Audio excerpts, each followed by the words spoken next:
ձայնային ուղերձ է հղել ընտանիքի անդամներին, որտեղ նա է կոչանում, որպեսզի չհուսալքվեն, իսկ վերջի խոսքերը նրա այն մասին է, որ նա Վերջին չէ, եզրափակիչ։ Եզրափակիչ խոսքը այն մասին է, որ նկատի ունեմ ուղերձի վերջի խոսքը,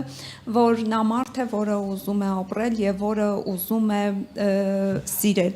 Այս ուղերձը ինչ ազդակ է իր մեջ պարունակում, ինչ մեսիջներ եւ սա արդյոք չպետք է ահազանգ լինի, որպեսզի այսօր ազգը համախմբվի եւ իր ձայնը ավելի բարձր հնչեցնի գերիների հայրենիք վերադարձնելու մասով։ Տեսեք, ես նախ բարձր եմ գնահատում նրա խիզախությունը, կներեք հերոսական պահվածքը նույնիսկ, նրա գաղափարի հերոս լինելու հանգամանքը եւ իր կյանքի գլխավոր նպատակներից մեկին հավատարիմ մնալու։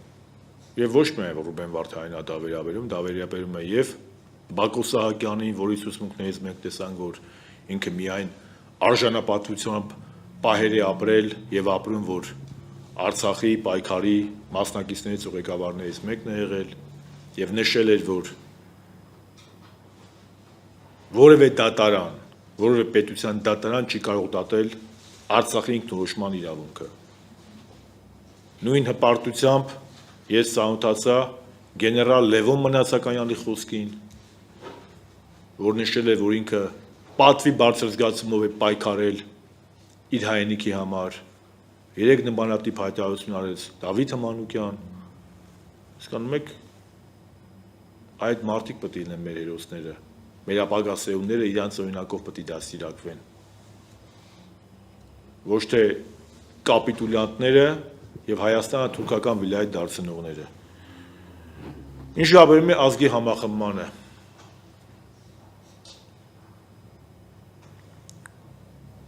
Աստվածը համախմբենք, մենք Արցախ ենք կորցրել, բայց դեռ չենք կարողացել համախմբենք։ Բայց ես, եթե Ռուբեն Վարդանյանը գտնվելով Բաքվի բանտերում չի հուսահատվում եւ պայքարի եւ հուսադրող կոչեր է անում, մեր կողմից առնվազն շանտեղություն կլինի, մենք հուսահատություն տարածենք։ Ինքը իր վառ կերպարով եւ Բաքվում մեր եղբայրները ասեցի եւ Բակո Սահակյանը, եւ Արկադի Ղուկասյանը, եւ Լևոն Մնացականյանը, եւ մնացածը, այդ կերպարները իրենց վարքագծով ցույց են տալիս, որ հայկական ոգին չի կարելի սպանել, որ անկախության ոգին, սեփական ճակատագիրը, սեփական ազգով ու կամքով որոշելու ոգին, եռաբլուրին հավատարիմ մնալու ոգին կարելի է բանտարկել, բայց չի կարելի սպանել։ Այս ամեն ինչի մեջ գլխավորը։ Պարոն Շարմազանով, ներեցեք, դուք ասում եք, այո, պետք է համախմբվենք, Աստված տա համախմբվենք, բայց չեք կարծում, որ այդ համախմբողը պետք է լինի, որպեսզի ազգին համախմբի։ Գաղափարը նախ պետք է լինի, գաղափարը կա։ Հիմա ես դեմ եմ անձերի շուրջ համախմբմանը, ես գաղափարի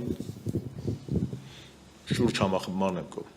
Ես ավելացնում Երբեք մեր ժողովուրդը անձի շուրջ չի համախմբվել։ Մենակ 88-ի շարժումը անձի շուրջ էր, թե գաղափարի շուրջ էր։ Գաղափարի շուրջ էր, չէ՞։ Այո, ինչա հիմա անձիկ չկան։ Չկան այդ անձին, կան, չեն պայքարում, այս քանի տարի է։ Պարզապես ցավալի է, որ արդեն քարմար են նետում, էլի։ Նիկոլի դեմ պայքարելու փոխարեն մեր վրա են։